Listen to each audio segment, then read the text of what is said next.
Hi, Darin Mangum here, the PPM attorney. Thanks for watching. Today I wanted to talk about the size of the Regulation D market, and I get questions all the time. How many people are really using PPMs or private placement memorandums to raise capital?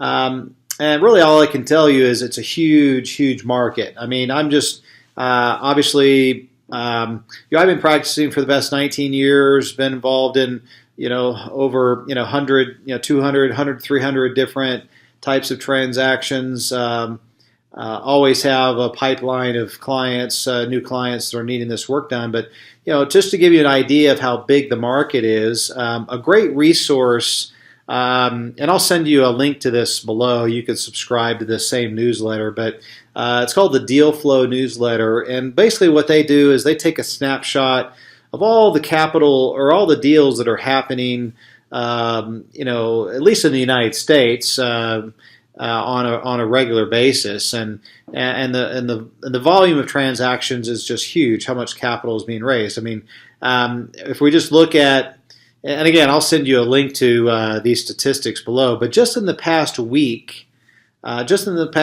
here, there's as far as the PPM market, private placement memorandum deals under just 506B, Rule 506B alone, which is your standard private placement exemption.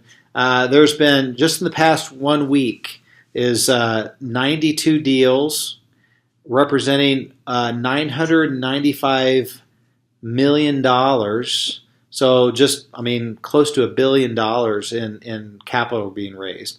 And then you couple that with the other offerings that are advertised under 506C.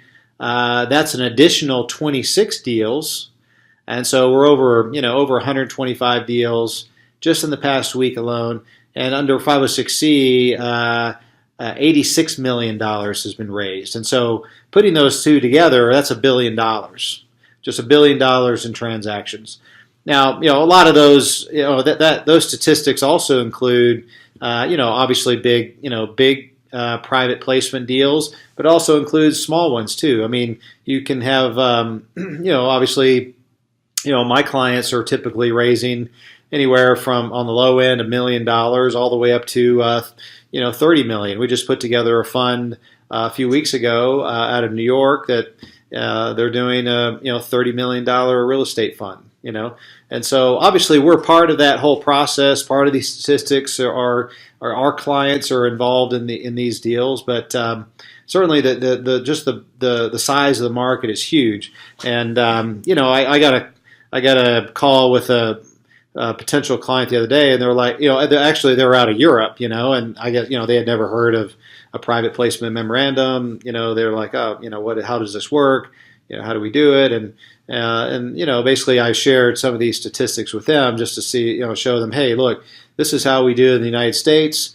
Again, it's done around the world as well. Private capital is nothing new and novel, but certainly in the United States, we have the most robust, some of the most robust capital markets, not just the public equity markets, but also obviously clearly the private placement markets. The statistics kind of speak for themselves.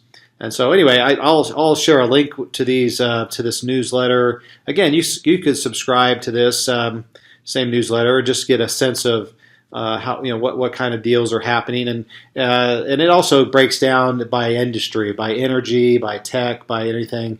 And just as a curious side note, also I know it's funny, people don't want to talk about cryptocurrency anymore. I just put out a series that I shot a number of months ago, and since cryptocurrency is down in the dumper, I'll talk about cryptocurrency.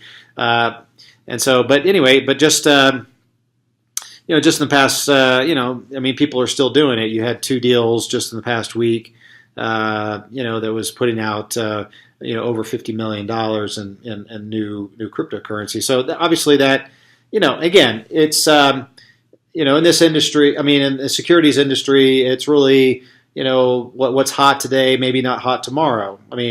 Now we're talking about, I just put putting out a video about opportunity zones and opportunity funds. That seems to be heating up. I mean, EB5 investment, that seems to have peaked and is coming back. But again, you look at oil and gas, you look at tech. I mean, obviously, whatever industry that you're involved in, certainly, Regulation D, the private placement memorandum is a vehicle that would allow you to raise capital. And of course, obviously, you've got to be sensitive to the markets and investor sentiment, and you're not obviously going to come out with a stock offering and try to IPO when the market's tanking. You kind of wait and maybe go when the timing is right. But certainly, certainly I can help you get prepared for any one of those scenarios. So anyway, you can check out the links below. Again, if you like this content, please feel free to subscribe to my channel. You can click the like button as well, or just reach out and call me as well. Happy to take your call, and I've given my cell phone down below, 801-787-9072, and we can chat about your deal. And if I don't pick up, you can certainly shoot me a text as well. So anyway, hopefully this is helpful, and we'll see you on the next video. Thank you.